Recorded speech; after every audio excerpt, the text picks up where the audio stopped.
Now, Australia have confirmed their status as the undisputed kings and queens of Rugby League. They've won both the Men's and Women's World Cups on a day of back-to-back finals at Old Trafford. The women won 54-4 against New Zealand. The men came out on top 30 points to 10 against Samoa. Adam Wilde reports. We won't be able to go to Adam Wilde's report from Old Trafford just at the moment. You can tell that we've been having some of the problems with the pictures here at Sports Day at the moment. So I'll just continue to tell you some of the other sports news that we've had today here at the BBC Sports Centre. In England's cricketers suffered something of a predictable hangover in the one-day series against Australia. I can also tell you about some of the other news that's coming in from the trampolining gymnastics team, and the Great Britain team winning a gold medal in the all-around team event at the World Gymnastics Trampolining Championship. So that happened today. And indeed, the Olympic medalist Bryony Page, part of that team, and she also took silver in the individual event. That, in the trade, is called a bit of vamping, and I will end it now to put us all out of our misery. But thank you very much indeed.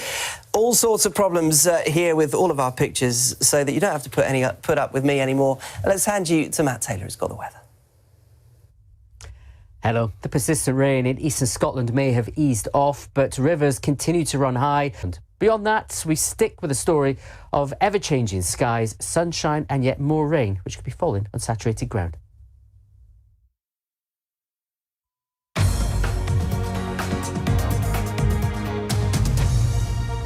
Hello and welcome to Newswatch with me, Samira Ahmed. Was Chris Mason's questioning of the Prime Minister this week persistent or pointless? And how the BBC has been soliciting your views about its output for 100 years.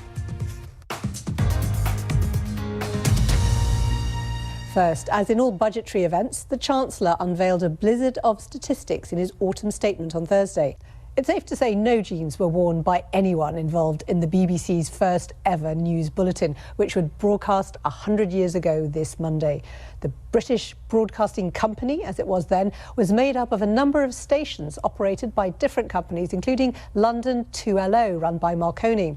The 6 p.m. bulletin on the 14th of November 1922 was read by Arthur Burrows, who soon took on the additional roles of Director of Programmes and Children's Presenter. Although no recording exists, we know that first news programme contained a report from the Old Bailey, a speech from the Prime Minister, details of the fog in London and the latest billiards scores.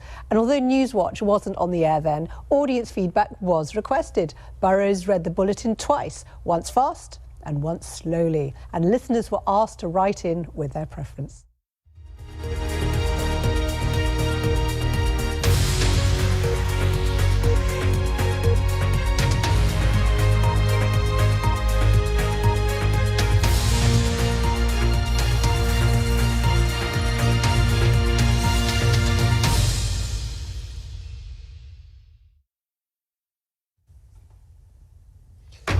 Watching BBC News with me, Tim Wilcox. The headlines. FIFA's president hits back at Western critics of Qatar's human rights record, accusing them of hypocrisy. Talks at the UN's climate summit in Egypt hang in the balance as countries are given an extra day to reach a deal.